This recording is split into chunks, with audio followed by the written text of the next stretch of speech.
Hi, and welcome to this electronic design and microwaves and RF quick chat. Today, we'll be chatting about redefining signal and power integrity analysis. I'm David Miliniak, Senior Editor at Microwaves and RF, and today we're speaking with Brad Griffin. Brad is Product Management Group Director at Cadence Design Systems. Brad, welcome and thanks for joining us. Could you start by telling us a little bit about your own background? Sure thing, Dave. I'm a product, as you mentioned, I'm a product manager at Cadence. I've been in the signal integrity, power integrity business basically since the early 90s. Before that, I was a programmer, so I used to get in the lab and do embedded software. So it was kind of cool to get to going from a lab environment to actually being involved in some of the EDA tools that were being used to design some of the products that I was working on as a programmer earlier in my career. All right. Good, yeah, good to get your hands dirty sometimes. Absolutely. Yeah. You know, a printed circuit board and IC package design, you've got to do a lot of different kinds of analysis. You have signal analysis, power, thermal, electromechanical, and the custom flows that use point tools are getting to be very complex and they're very difficult to maintain. So Cadence's Multi-Physics System Analysis Group, or MSA group, has been working towards a path towards helping the industry manage these challenges. So let me ask you first, a term that's come up in my hearing has been Sigrid X. What is Sigrid X? Yeah, that's kind of a passion of ours, I would say, these days. I've been at Cadence for a while now, and if you go back to the year 2012, that's the year that we acquired a company by the name of Sigrid. And if you go back even further than that, like the late 90s, I think it was 96, 97, when Sigrid was formed, they basically took the word signal and the word integrity, squished it together, and made the name Sigrid for signal integrity. And their tools have been signal integrity and power integrity focused even since that time. When we acquired them in 2012, probably the main thing that they provided was power aware signal integrity. So if you really look at what Sigrid has brought to the table since the very beginning, it's the understanding that power is part of the problem. It's part of the issue. And so the Sigrid technology has basically become a product line at Cadence. And then you jump forward to 2021, that's when we basically rebranded Sigrid to Sigrid X, because we sort of rewrote all those engines with a focus on being able to do high performance computing and be able to distribute problems across multiple computers. And the engines became much faster and much more efficient. And that's what we really think about the Sigrid X product line as redefining signal integrity and power integrity. All right. So it sounds like amongst the various kinds of analyses, power integrity is an area of focus here. How has that field changed in recent years, the way people look at it? Yeah, I mean, it's a really interesting transition that we've seen. Again, I mentioned back in the early 90s, there was a book out that Howard Johnson wrote about signal integrity and it was referring to it as black magic. Just the other last year, we did a presentation with Esteban Novak, who's a well-known member of the power integrity community, and his keynote basically said, has power integrity become the new black magic? Because it's really taken a focus that's equally or more important to signal integrity. And what we're seeing, I think, in this change is just like when we started in signal integrity was all about analyzing the final design, but we started shifting that analysis more and more to the left so that we could do signal integrity earlier in the design. We're seeing the same thing now with power integrity, that need to be able to look at power integrity early on and not just look at necessarily as a single PCB or a single package, but to look at it as a full system, delivering power all the way from the voltage source to the voltage sink. Yeah. I mean, what with the power levels for chips dropping constantly, you get a lot of false switching and all sorts of anomalies that you don't want to have. What is in design power integrity? Don't you need all the carved and drilled power planes to really do an accurate power integrity analysis? Yeah, I think that's really the point is that, just like signal integrity, we needed to know every signal, where it was going, what it was coupled to get a really accurate result at the end.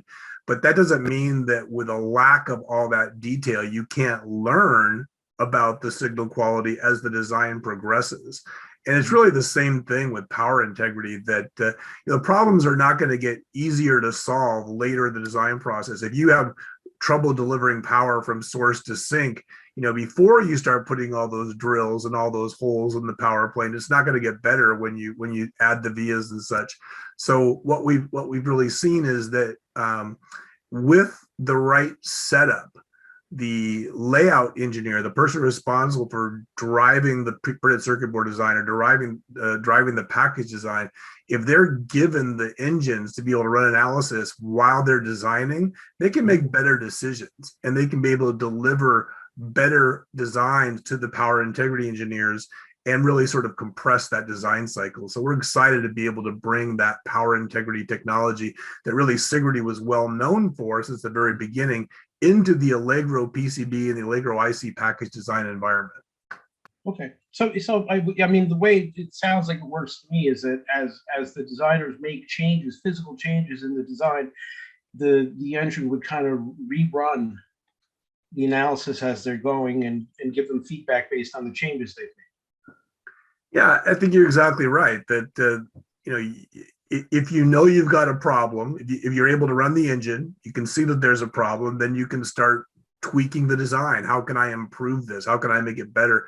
And because, as I mentioned, the Sigrid X technology runs so quickly now, we're able to get the answer back to the designer in a very reasonable period of time. So he's not sitting around waiting for, hours or days for the result to complete. He can basically,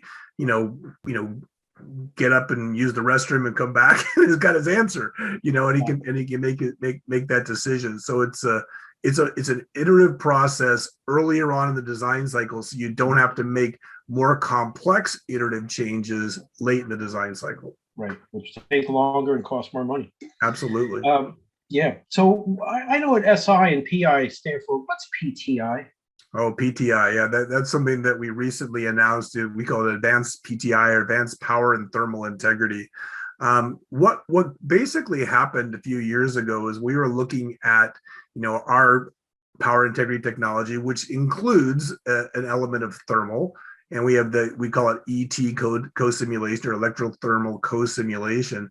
And what we really were hearing more from electrical designers is that they needed to have more information about thermal, because the thermal engineers are typically in a completely different area. They're mechanically focused. They're not usually deep into the details of electrical design. So what we're able to do now by expanding our electrothermal co-simulation from just a static simulation to a dynamic or a transient simulation, we can look at power and thermal over time. It's really empowering a power integrity engineer to become more thermal aware about the design and make better choices earlier on, instead of completing the whole design, handing it over to thermal engineer, and the thermal engineer says, oh, you didn't do this, now you got to change a whole bunch of things around. It's really adding more analysis throughout the design process. We've been very fortunate also with the fact that the power integrity tools include so much detail that you may not see in a typical thermal tool, where you're using maybe a more a abstract model to define the thermal characteristics of a device. We're able to actually find the specific bond wires in a package, or the specific vias on a printed circuit board, and say, this is where the thermal problem is. We're able to highlight that and get those problems solved before you go to building a prototype. Sure. Yeah. I mean, a thermal map can probably go a long way toward pointing you to a power problem. Absolutely. If this is getting too hot, something around there's not right. Absolutely. And again, I think the issue is a thermal engineer won't necessarily have all that electrical detail about the design, and some of these things get missed. Sure. All right. Well, is there anything else about Cadence's power or power and thermal technology that we've missed that you want to get into the conversation? Well, I think we did highlight the fact that Sigrid X is providing this capability of being able to solve bigger problems faster. What we're seeing in industry today, which is really an important, trend that I think, basically all engineers are going to have to recognize, is that things are being miniaturized, things are getting smaller, and we're also facing kind of the end of Moore's law, or the slowdown of Moore's law. So now we have something called more than more, and we address that through what we call a heterogeneous integration of chips or chiplets in a package or on a silicon interposer.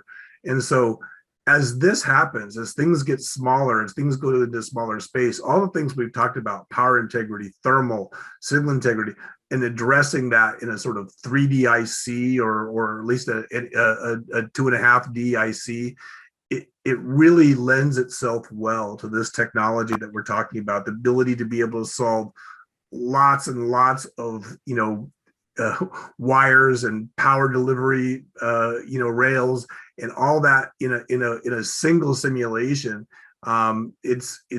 You're going to need some compute power to do that, and you're going to need some tools that are capable of using all the cores and all the different computing resources that are available to that. And that's really what Sigrid X and the other tools that are in the MSA product line that you mentioned, the multi-physics system analysis, including Clarity and Celsius. Clarity for EM, Celsius for thermal.